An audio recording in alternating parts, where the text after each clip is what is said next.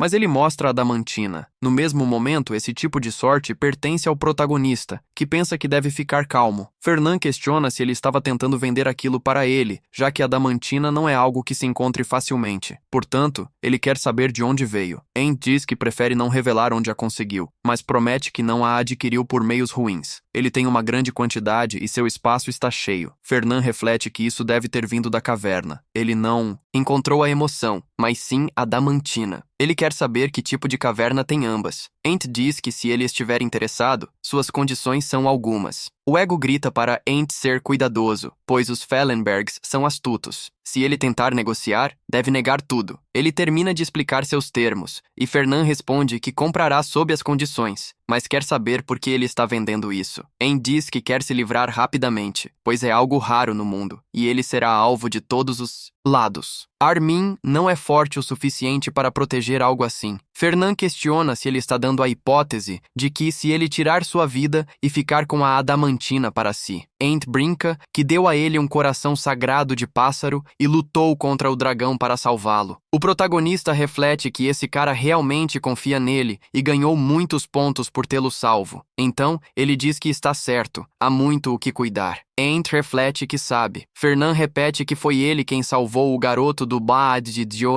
dragão das águas. Se ele algum dia tentar transformá-lo em um mendigo, deve sempre lembrar daquele dia. Ele deve nunca esquecer que arriscou sua vida para salvá-lo. Ant responde que isso é claro. Fernand avisa que vai preparar o contrato e contatar novamente. Ant se pergunta o que ele quis dizer, e a águia responde que ele estava louco após ver Adam e Tina em casa. Hyde anuncia que está de volta. Ele esteve fora do estado do Cal por um tempo e quer saber se algo aconteceu enquanto ele esteve ausente. Fernand pergunta se ele finalmente retornou, surpreendendo Hyde, porque ele estava sentado em um trono de adamantina e mithril. Hyde questiona onde ele conseguiu aquilo, e Fernand diz que comprou e minerou. O secretário afirma que, mesmo com dinheiro, é impossível obter. Se ele vender aquilo, sua guilda superará a meta deste ano. Fernand responde que não vai vender. O protagonista move a xícara, diz que vai vender um colossal ego golem. Ele se movimenta e mente por conta própria. Os cavaleiros têm seus leais corcéis. Os elfos têm espíritos como companheiros, mas os mercadores não têm nada disso. Ele questiona por que deveriam ser os únicos sozinhos. Então, decidiu corrigir essa absurdidade criando um colossal ego golem. Fernand responde que os golems requerem tecnologia mágica avançada e fundos astronômicos. Isso significa que apenas os ricos podem sonhar com isso. Ele pensa que, especialmente agora, com uma guerra contra demônios se aproximando, na terrível era em que os demônios irão emergir, isso serviria como um guarda-costas. Protegeria-o, além de se transformar em algo sólido e confiável. Hyde reflete que não sabe por que um mercador precisa de um golem, mas ele prefere ficar em silêncio, já que o protagonista parecia estar de bom humor. Em seguida, questiona sobre o tamanho de um colossal ego golem. Fernand diz que seria de 10 metros. Isso seria algo muito legal, até que sua cabeça começa a doer. Ele reflete que era outra maldita profecia. Hyde leva seu jovem mestre para descansar e diz para ele morder o termômetro. Fernand afirma que não está doente, mas seu servo pergunta quantas vezes ele gritou porque sua cabeça de repente doeu. Então, vai verificar a temperatura e diz que ele deve suportar isso agora. Deve ser um efeito colateral de ter sido atingido por um raio. Fernand reflete sobre outra profecia, onde um contratante de um demônio ataca no Yacht Club. Esse clube é um dos grupos sociais da academia, onde apenas nobres entram. Ferdinand também estava lá para fazer conexões, mas isso não era tudo. Ele foi quem sugeriu uma simples festa de chá em um luxuoso iate no mar. Mas, de todos os momentos, aquele era conveniente para todos quando um monstro apareceu. O contratante infiltrou-se no iate, sendo membro de sua empresa. Ele se pergunta se Fellenberg estava envolvido nisso, pois havia um traidor entre a humanidade e... ele parecia mais incompetente do que esperava. Fernand se surpreende com o fato de ter várias pessoas procurando seu adamante. Mas não era surpreendente que Ain trouxesse sua ruína. Qualquer um teria pensado que ele fez um contrato naquela situação. Hyde fica assustado ao ver a temperatura e coloca um saco de gelo na cabeça de Fernand. Ele diz que a febre do jovem duque estava alta e que precisava chamar um médico imediatamente, mas ouviu que havia um convidado na empresa. No entanto, seria melhor dispensá-lo. Fernand afirma que não estava esperando ninguém, mas decide ir, pois o odor de dinheiro pairava no ar. Ao se deparar com o professor Grad, ele questiona se deseja vender o corpo do dragão do mar que apareceu durante o exame. Grad confirma, alertando que todos disseram que Fellenberg faria uma oferta baixa, mas ele não acredita nisso. Fernand reflete que o dragão foi útil em várias partes e pergunta se era aceitável abordar um aluno dessa forma. Grad questiona quem seria louco o suficiente para ir contra um Fellenberg e quer saber o motivo de pedir a Rosalia como assistente. Ela foi muito rígida, com as regras. Na próxima vez deveria vir até ele. Além disso, era um pedido oficial de aquisição da academia, e ele estava lá como líder. Ele contatou os Fellenbergs e eles pediram para que ele falasse com Grad. Fernand diz que estava interessado apenas em uma parte. Grad reclama que ele não venderá em partes. Precisa vender completamente, pois estavam falando de um dragão do mar. Nenhuma parte era ruim. Fernand pensa que isso é verdade. Os ossos e os dentes são extremamente duráveis e fazem bom equipamento, com olhos e sangue ricos em mana. E as escamas são perfeitas para a armadura. Comprar tudo seria uma boa opção. Mas ele estava fazendo negócios e precisava maximizar o lucro. Grad diz que venderá para outra família. Fernand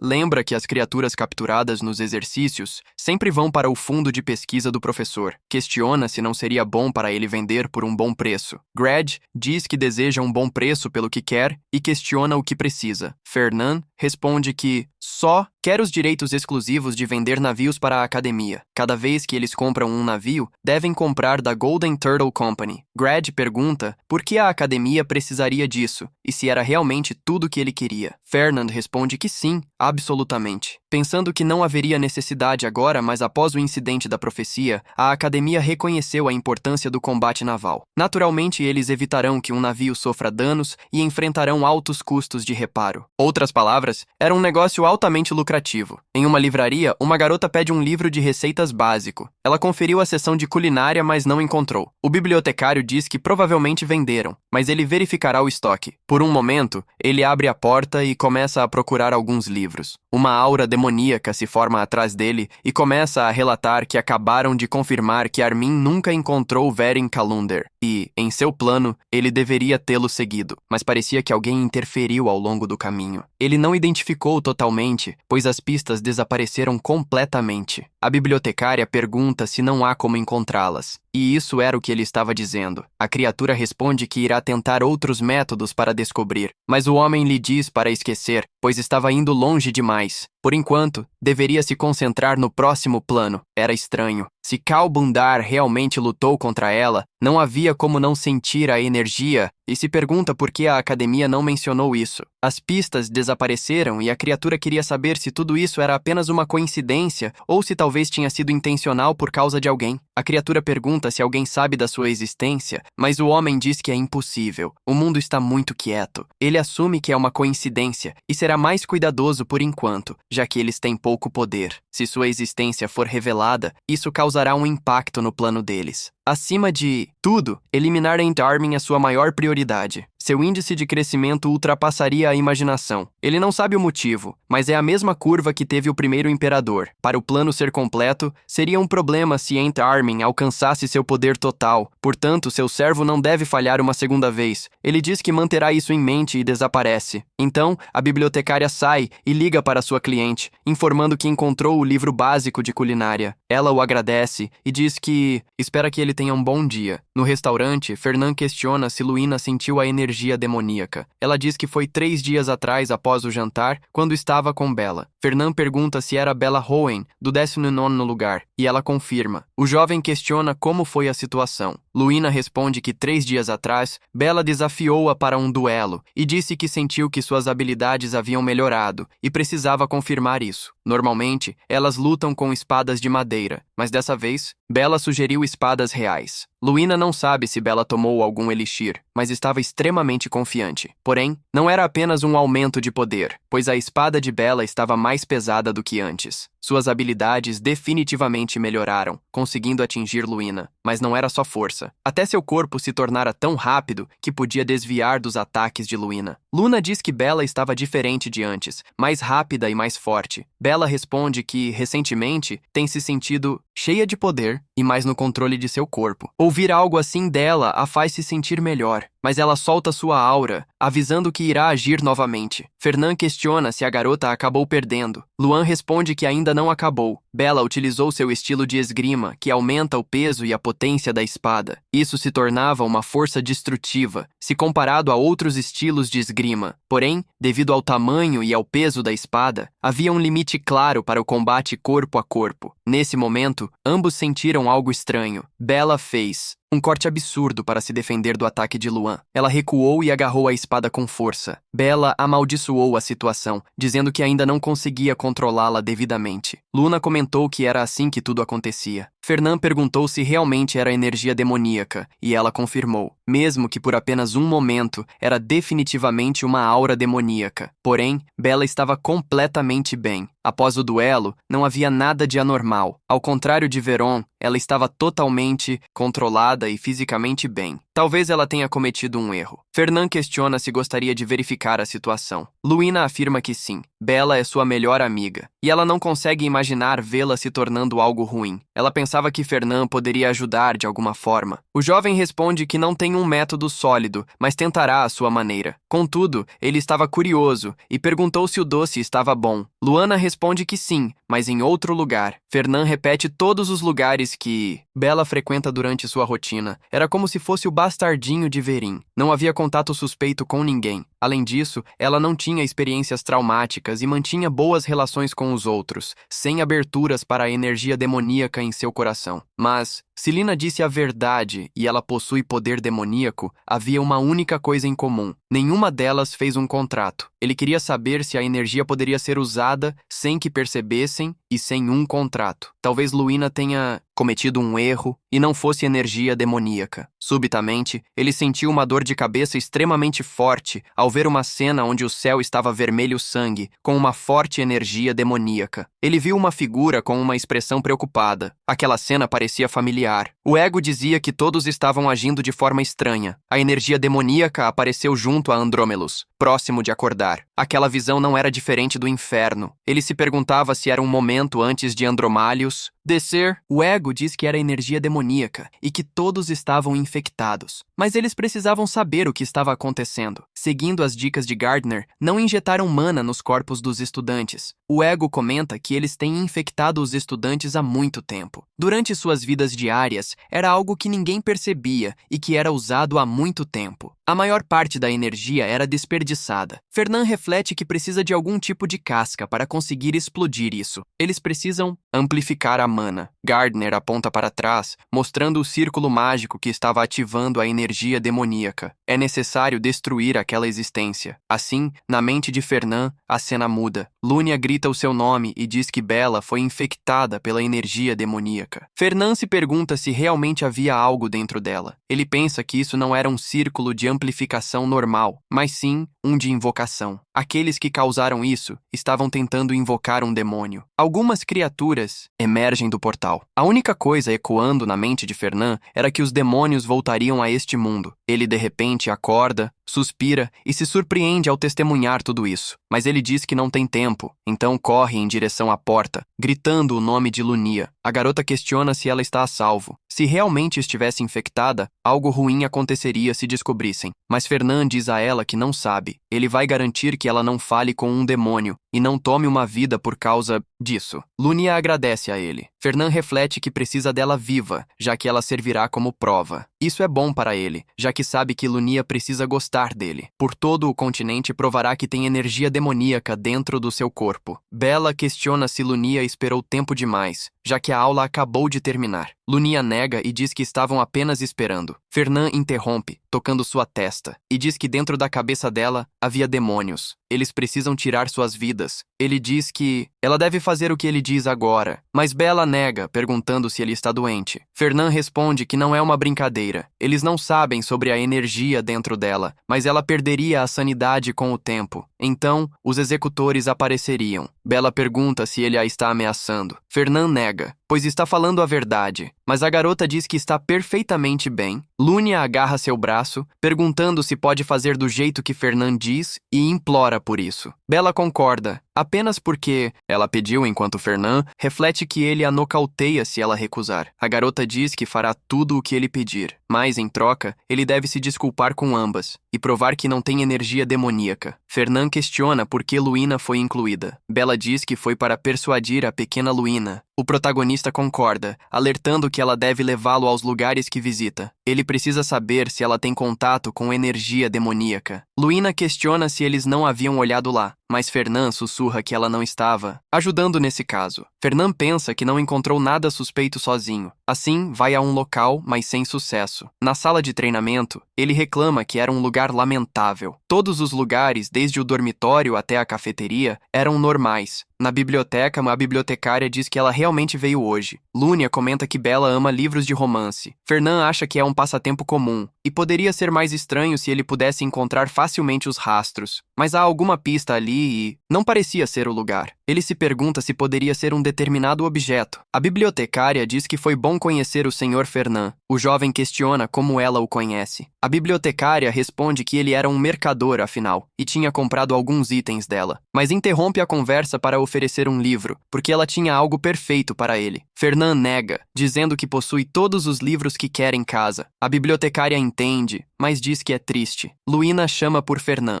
Ele se despede do homem, percebendo que libera sua energia enquanto diz que deve sempre voltar. Bella questiona se aquela cafeteria estava dentro da guilda, já que nunca a viu. Fernand lhe conta que era reservada para convidados e era o melhor lugar para evitar olhares curiosos. Ele abre a porta e Lúnia faz uma cara triste ao ver Jace. Jace diz que é bom encontrá-los. Ele os abençoa com a fé de Mana. Bella grita que acredita. Fernand pergunta se o santo trouxe o que pediu. Ele confirma, mas não havia reembolso nem trocas, uma vez que o usasse. Bella questiona o que ele estava fazendo e por que estava ali. Fernand explica que Jace provará que há energia demoníaca dentro dela. Ela pergunta como ele pretende fazer isso. Jace explica que eles se prepararam para esse tipo de cenário. Havia uma profecia de que os demônios retornariam ao mundo. Não havia nada mais preciso do que artefatos que detectassem demônios ou energia demoníaca. Jace pergunta qual é o nome dela. A garota se apresenta como Bella Hone, do segundo ano. À noite, Jace questiona se a sua colega pode segurá-lo com ambas as mãos, pois a mana vai entrar em seu corpo e examiná-lo. Lúnia pergunta se Fernand tem certeza. Ele responde que confia em Jace. Bella parece apreensiva. Jace a tranquiliza, sussurrando que ela não deve ficar nervosa. Ela não consegue acreditar que foi infectada e só veio porque foi paga. Ela deve fazer o que se sentir confortável. Bella estende as mãos e diz que só quer resolver aquilo e pedir desculpas. Uma luz intensa brilha, fazendo Jace abrir seus olhos, semelhantes aos de um raposo. Ele comenta que a cor da esfera mudou. Bella pergunta o que isso significa e se está relacionado à ausência de energia demoníaca. Mas Fernand responde que é o oposto. A cor da esfera muda quando detecta energia demoníaca. Bella diz que isso não pode ser possível. Fernand tenta acalmá-la, mas Jace começa a recitar uma oração ao deus dragão para purgar o mal. Conjura uma bola de fogo para tentar enviar Bella para o inferno. A garota grita o nome de Jace, e assim a esfera cai no chão. Lina foi capaz de se defender da magia com sua espada. Jace grita que vai tirar a vida dela. Momentos depois, ele resume que os alunos estão sendo infectados pela energia na academia. Ele quer saber se Bella realmente não se deparou com um demônio. Fernand responde que tem prestado atenção nela nos últimos dias e não viu nada suspeito. Jace diz que seria terrível se ele estiver certo. Seria melhor pedir ajuda. Mas Fernand nega isso, pois os demônios se esconderão se isso for divulgado. Jace deve ouvir com atenção, pois os demônios não podem saber que eles têm conhecimento disso. Ele tem um plano. Se forem ajudados, poderão eliminar todos em uma emboscada. Jace repete isso e diz para apenas enviar o que precisa ser feito. Fernand questiona se ele pode fazer a energia demoníaca dentro de Bella desaparecer. O santo pede que ela lhe dê a mão, mas Bella desconfia que ele está tentando tirar sua vida. Ele afirma que apenas purificará a energia dentro do corpo dela e não fará mais nada. Bella grita que ele é um mentiroso e tem olhos perturbadores, além de estar apavorada. Luena grita para Fernand fazer algo. O jovem repete que Bella não é uma pessoa má,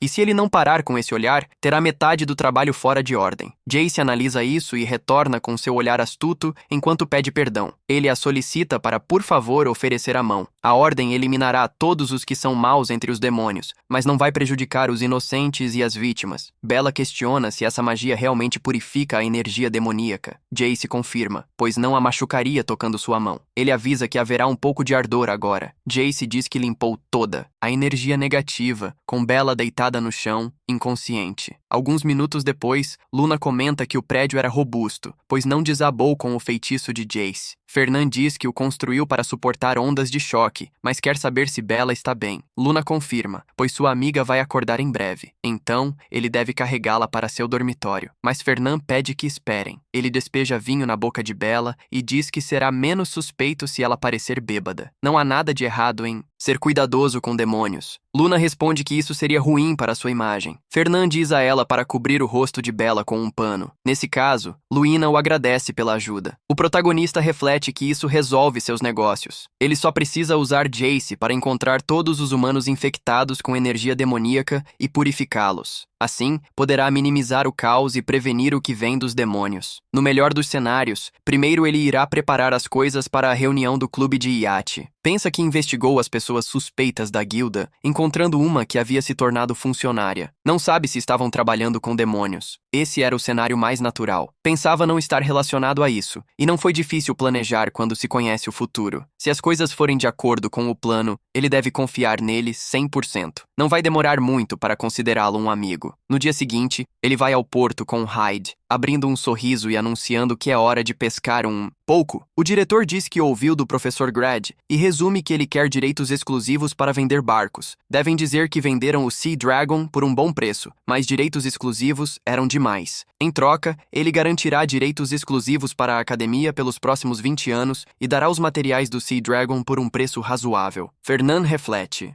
que as carcaças de bestas mágicas são mais valiosas se deixadas intocadas. Normalmente, ele não aceitaria isso, mas agora não podia recuar. Então, ele diz que vai adicionar essa condição ao contrato. Ele pensa que o negócio dos barcos na academia traria benefícios ainda maiores. Hyde congratula Fernand, mas o jovem diz que não era necessário, já que não era seu primeiro contrato. Hyde questiona por que ele insistiu em direitos exclusivos, o que requer apoio familiar. Honestamente, ele não acha que o Duque irá aprovar, e isso não parecia bom. Mas Fernand responde que não era por agora. Haverá uma oportunidade em breve. Hyde duvida disso, mas o protagonista pergunta onde estava a lista dos funcionários do iate. Sua secretária diz que deixou na mesa. Fernand questiona se havia suspeitos, mas não havia nenhum. Isso fazia sentido, pois, se fossem facilmente descobertos, não seriam demônios. Desta vez, Ent cuidará de tudo, então não há motivo para se preocupar, mas seria ruim se o barco quebrasse. O protagonista da profecia estaria completamente do seu lado, e era hora de verificar o resultado de sua pescaria. Na biblioteca, o ego pergunta como Ent estava. Ele diz que estava bem, já que, graças às ervas espirituais, a magia do pássaro sagrado estava totalmente absorvida. Gardner diz que isso é bom e que deveriam repor sua magia junto com a venda de adamante por dinheiro. Era realmente bom ter um aliado rico. Ent diz que, falando nisso, quer saber o que Gardner pensa sobre fazer de Fernand sua companhia. Surpreendendo o ego, Ent repete que ele era rico e seria melhor tê-lo ao seu lado. Mas Gardner diz que não era uma má ideia. Eles não são idiotas e perceberão quão séria era a situação. Então, Ent responde que seria melhor apresentar Fernand pessoalmente. No entanto, ele nunca viu um demônio ou criatura vil antes, então não tem certeza. Gardner responde que demônios existem e se revelarão, mesmo que ele mantenha companhia. Ele não deve confiar completamente. Filenberg já fez negócios com demônios. Eles são o tipo de pessoas que não se importam com quem lidam, desde que ganhem dinheiro, e são conhecidos por isso. No fim, é ruim lidar com eles. Mas Ent nega isso, dizendo que seu filho, Buffernan, nunca faria algo assim. Ele nota algo diferente e rapidamente diz ao ego para se esconder. Velocivindurk, o melhor aluno dos cavaleiros, aparece e chama por Ent. O jovem questiona por que estava procurando por ele. Veloci diz que recebeu um convite para o Yacht Club. Ele comentou que poderia levar um convidado e pensou em levar Ent. Veloci afirma que precisa de uma recomendação de um membro para entrar. Como ele é armênio, estava dentro das qualificações. Hank repete isso, e Gardner comenta que, se ele está se juntando aos Rich Kids, Schwaben deve estar envolvido. Esse cara estava tentando arrastá-lo para a encrenca. Todos estavam tentando manter distância dele, graças ao Schwaben. Hank pensa que seria melhor não ir e tenta agradecê-lo, mas Gardner diz para ele esperar um segundo. Se era o Yacht Club, eles devem ir ao oceano. Então, ele deveria ir, já que tinha um arranjo deixado por seu ancestral. Veloci pergunta se ele vai e Ent confirma. Ele só precisa saber a data e o horário. Mais tarde, ele aceita e se vira para sair. Gardner diz que, se tudo correr como planejado, ele fará uso do arranjo de Sinan Wang. Ent pergunta quantos desses existem. Ele responde que, quanto mais, melhor para lidar com demônios. Enquanto isso, Fernand entrega um convite para o Yacht Club Alúnia. A jovem diz que receber um convite de alguém que tentou bloquear sua participação é absurdo. Ela viveu muito para isso. Ela menciona que Bella também é membro do Yacht Club, e Fernand parece um pouco confuso. Fernand reflete que estava bloqueando Lúnia de ser membro e deveria pressioná-la utilizando a dívida. Mas, honestamente, havia pessoas menos qualificadas que Lúnia como membros do clube. Ela questiona por que ele mudou de ideia do nada. Fernand diz que encontrou vestígios de uma criatura vil. Recebeu informações de que algo vai acontecer no clube. Então ele armou uma armadilha. Lúnia responde que isso é perfeito. Ela nunca vai perdoar o que fizeram a Bella, pois é hora de ter sua vingança. Fernand a parabeniza pela boa atitude. Ele pergunta se Bella já acordou, mas a jovem nega, mesmo depois de um dia inteiro. Ambos se perguntam se Jace a queimou de raiva. Fernand se levanta e diz que é hora do almoço, então eles devem ir. Enquanto se afastam, Verin aparece. Ele se senta no chão e olha para baixo, nervoso, perguntando como acabou assim. Ele, o orgulhoso herdeiro dos Calbunders e uma vez o segundo melhor do departamento de combate, foi derrotado pela semente dos Armin. Para se tornar o chefe da família, foi abandonado pelo príncipe que considerava seu apoio, Veloci.